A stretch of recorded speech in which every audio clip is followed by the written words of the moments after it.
Hello, hello, Michelle here. We are back for a new mini training about a topic related to time management.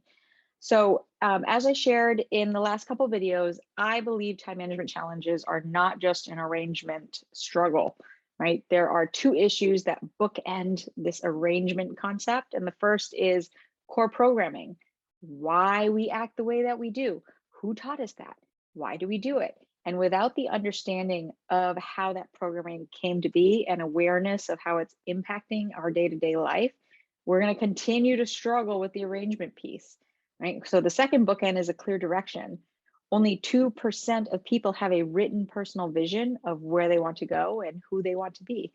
So without a clear direction to guide us, how do we know if we are taking the winding road forward or if we've turned and the path never comes back around, right?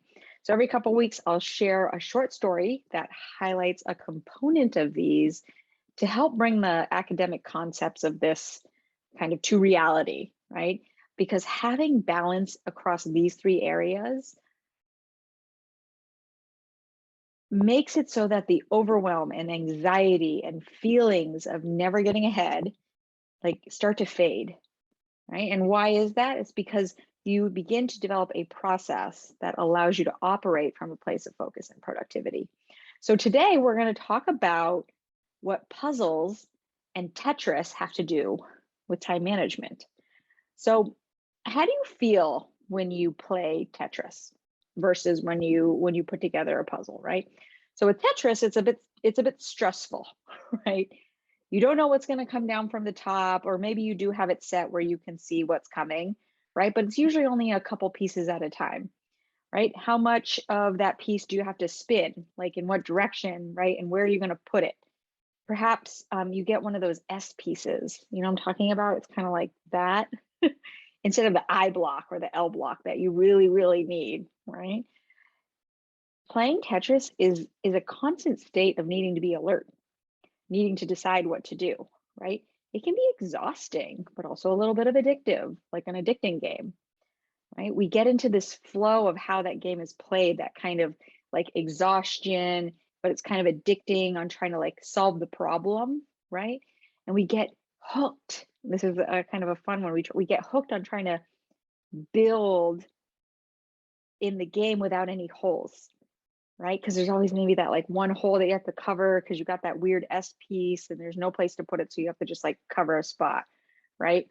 And when we do create those sort of gaps in our building, we try to fix what's on top, right? So that we can resolve that gap down at the bottom, right? But sometimes we have to bail on that goal because we have to focus on more pressing issues at the top of the pile because we're getting too close to the top, right? Even though we know the root cause of all of our problems is that gap at the very, very bottom. It started it all, right?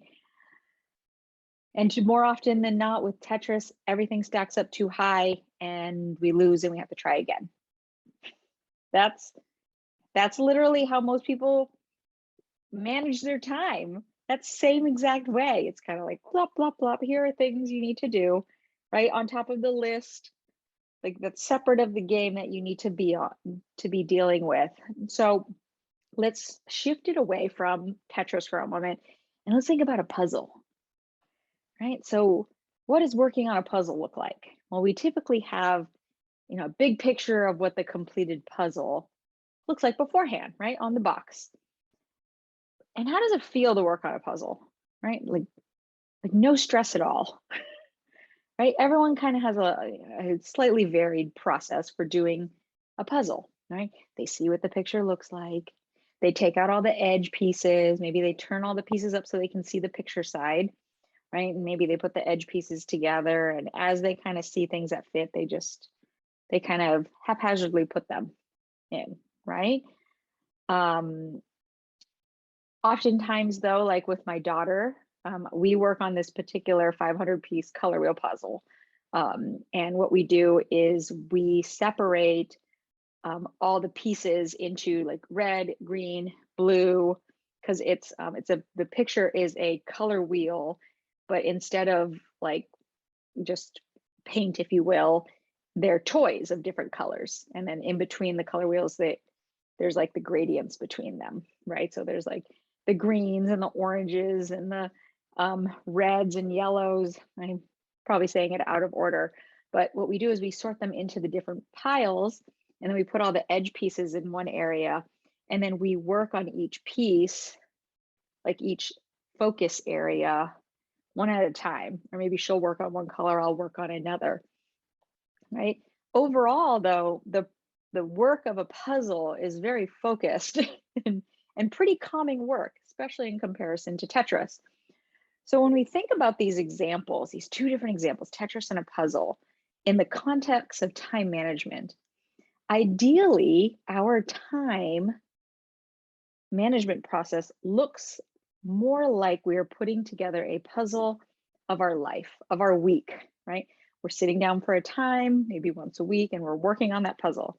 We're fitting pieces together. We're bucketing them into important focus areas so that we can be productive when it comes to putting that puzzle together or executing on that puzzle, right? This concept aligns like exactly with what I teach in my Do What Matters Most workshop. So habit one is create a vision, right? Which is like seeing what the puzzle should look like when it's done. So habit number two is roles and goals, right? You work on portions of that picture based on focused areas. So if with the puzzle with my daughter, the blue area, the purple area, the green, the yellow, the red, there's different focus areas, right? That we have to work on. We'll have to work on it all. And it's important that we work on each area at some point, right? Pre-week planning is like organizing those pieces into those different areas, right? As we find them in the big pile and we're turning over pieces to see what the picture looks like, what color that piece is, we put them in the blue pile or the green pile, or the red pile, right? And this way it makes our executing of putting the puzzle together, i.e. going through the week, makes us move through it with more ease, right? Because we're not constantly searching for all the components that we need and things are coming out of nowhere. Another example, which I think is, I use this example a lot because I think it's really fun, is to think about meal planning, right? I feel like everyone's bane of existence, meal planning. So when I sit on a Sunday and plan what will be served for the 35 food times per week, so literally 7 days a week, breakfast, snack, lunch, snack, dinner, right? I have 2 young kids, so snack time is a big deal in my house. So when I sit down on a Sunday and I plan what will be served for 35 food times per week, I'm saving myself 35 small decisions all week, right? So I can walk into each day just following what I planned. I talked a lot about the kind of mental exhaustion that comes from small decisions during my November 29th training. So go ahead and head over there if you want to take a look at and learn a little bit more about what I'm talking about here. But keeping the decision energy available from that I would typically use from just trying to decide maybe day to day every few days when it comes to meal planning, keeping that decision energy available for the unscheduled surprise things that just come up each week is so important, right? It's literally the difference between complete exhaustion at the end of the day and still having some gas in the tank to spend time with my husband, have some quality time with my kids at the end of the day, right? So create a puzzle-like approach to your habitual habits in life, the habitual tasks in life, right? It will be a significant part of reducing the overwhelm, anxiety, and stress that often plagues us when it comes to time management. So if you're interested in learning a puzzle-like approach that is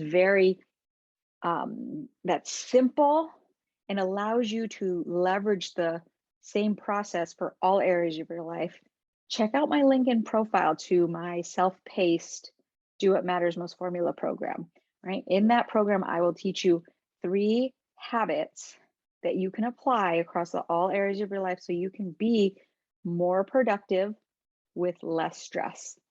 So reach out if you have any questions in DMs, but until the next training, I'll talk to you guys again soon.